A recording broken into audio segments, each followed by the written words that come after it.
Hey, it's Lyle again with Psionic Audio, and I wanted to do a quick video on what criteria I set for myself on what gets featured on the channel, be it an amp that's being serviced, an amp that's being reviewed, a guitar or other musical item that's being reviewed. I call them honest reviews, and I want to tell you what my criteria is to keep myself honest, and hopefully you will agree with me that they are. Pardon me. So I don't want to be one of those YouTube channels that just gives great reviews of everything. It's magic, you know, because a lot of those guys get stuff. Stuff is sent to them specifically for review. Sometimes the reviews are paid. I used to make pedals and I had to fend off all those guys. I fell down that hole once with a guy who kind of ripped me off for a lot of money for, turned out to be a paid review that wasn't worth the money I paid. I will never do that again, and I don't want to be that guy on the other end of it. So, you know, anything that I review, I either bought myself at full price and own and use, and therefore have an unbiased opinion, though there's always the potential that you spend enough money for something, you find all the reasons to like it. I think if you look at my previous videos, you'll see that I'm not prone to rose-tinted glasses on these things. Second of all, amplifiers that clients send in for repair. I'm not going to be taking amps in just for reviews. I'm not going to be buying amps, borrowing amps just for reviews, et cetera, et cetera. That's just a slippery slope. If an amp comes in, whether it's a Blues Junior with a very common issue that can save people hundreds of dollars down the line, whether it's a 67 Bassman where the restoration is intrinsically interesting, whether it's a 76 Marshall that had an odd issue and here's the fix, or whether it's just, you know, Hot Rod DeVille, how to keep it chugging for another 10 years. It's an amp that came in for service, and I feature it. Sometimes I'll get an amp in that I have not seen before, like that, what was it, Magnatone, what a little 15 watt from a month or so ago. And I documented that overall it was a pretty good amp. That particular amp had an issue. I pointed out what the issue was, I fixed it, and other than that, it was a pretty good amp. I got criticized by one guy for one of the AC30 custom, AC30 hand-wired videos I did, because I pointed out in the video that the components in it and the transformers in it are no better than the components and transformers used in the much less expensive AC30 custom series, and that both amps needed about the same amount of work to get to what I would consider a real AC30 spec. And the guy pretty much questioned whether I could even play guitar, accused me of not liking something because it was expensive, because I couldn't afford it. You know, not to be big-headed about it, but I could afford a Vox AC30 hand-wired if I wanted one. You know, in terms of saying that amp is too expensive for me to like it, I'm sitting in a living room with a 62 AC15, a 76 Marshall 2204, a wife who's coming down the stairs talking, a 63 Fender Concert, a 66 Fender Super Reverb, a 70 Fender Vibrolux Reverb. I've got the 67 Bassman here. I've got a 66 Bassman there. I've got a Silver Jubilee right here. I've got some other goody amps coming in the mail to me from across the country. So I have a lot of high-end amps that cost a good bit more. I mean, they're not mine, but I'm constantly surrounded by them. They cost a good bit more than a hand-wired AC30, the modern version. So I don't think that argument has much merit. So I'm not biased against an expensive amp. Neither am I biased against an inexpensive amp. If someone brings me their Blues Junior, I take just as good care of them as I do the guy with the 76 Marshall. You know, it is their amplifier, it is their means of expression to the world, and I have to treat that very seriously. So if a Blues Junior comes in, I'll recap it. I'll probably change the input jack out for something that's not going to break. I'll set the bias so that the output tubes last longer. I'll make sure that the solder joints on the output tubes sockets are fine. I will increase the screen grid resistors, and I'll keep the ribbon cable from oscillating in the output, which is the same thing I do for all Blues Juniors. And the end result is a Blues Junior that will sound better than it did when new, and will sound that way for another 10, 15 years.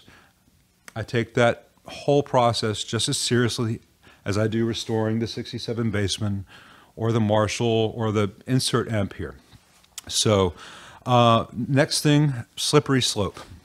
I'm playing this Stingray C24A, I think it's called.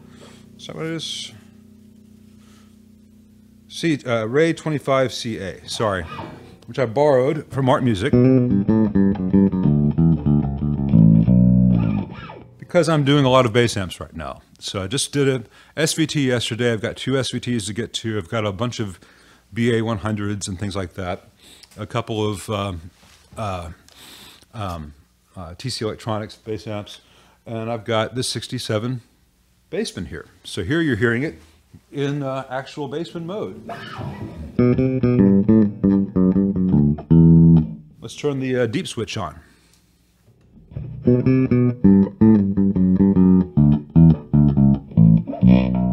Let's make it sound like more like a bass. Let's turn the treble down on the amp. Roll the treble back on the bass. Let's do some palm muting, make it sound more like flats.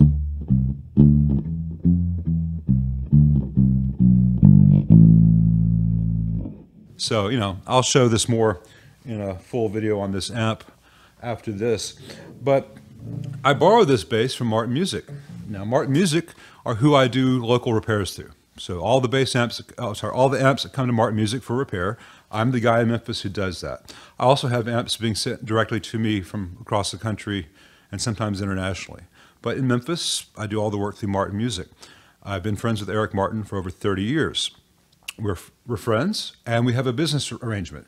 So I cannot review this bass honestly for you, because I derive my livelihood in part from making Eric Martin happy. And I don't want to say his bass is terrible. And I don't want to say his bass is great, because you cannot believe it if I say this $550 bass is just the best thing ever. So I'm not even going to go down that rabbit hole. I will say that for the price, it is amazing how much instrument you can buy for a guitar or bass compared to when I started out 30 years ago. If you adjust for inflation, the comparably priced beginner/intermediate instruments that were available to me in the 80s were just terrible. And this, along with the Sires, along with some of the newer higher-end Squires and used Mexican Fenders, it's amazing what you can get for $500 to $700, sometimes even like $400 to $700. We're in a golden age of good quality playable beginner intermediate instruments. This is well in the middle of that pack. I think many people will love this bass. That's all I'm going to say. It is a very good bass for the price. Beyond that, you can't trust my opinion too much, because Art Music, Lyle Caldwell, we have a business relationship. On a similar note, I'm wearing a Manliest Guitar Pickups t-shirt. A month and a half ago, I've got some Manliest pickups. I ordered them off the website. I paid full price. Manliest didn't know who I was or that I do YouTube stuff. I put them in my SG. I played them. I liked them. I reviewed them. Mick Manliest saw the review, liked it because it was a positive review, because I think they're good pickups. He sent me this t-shirt as thanks. I'm wearing it in this video. It was one of the reasons I decided to do this video today, because it was Friday and I just happened to put this t-shirt on. I'm not promoting Manliest pickups because they sent me a t-shirt. I got the t-shirt after I already put up the review. So, I did a review, it was positive, I got a t-shirt worth maybe $10. I'm disclosing that. If you want to buy my opinion for a review, it's going to cost more than a $10 t-shirt. I'm wearing it because I do like the pickups, and I like to support small companies where I can. So Manliest pickups, in my experience, makes a great product for a great price. Check them out. See if it works for you. That's all I can say. And I said that before I got the t-shirt. I would say it without the t-shirt. But if you're like me and you solder all the time, you always need a black t-shirt because it hides solder burns. So there's my big swag payback for Manliest pickups, and why I'm not going to do a real review of this Stingray, this Sterling Stingray, because I had to disclose I have a business relationship with a dealer who sells this particular instrument. And if there ever is any potential conflict of interest in anything I put on the channel, I will point it out. But by and large, amps come to me for repair. I document them. I buy a product that I find I think people might be interested in. I will do an honest review, the good, the bad, and the fugly. That's all I can promise.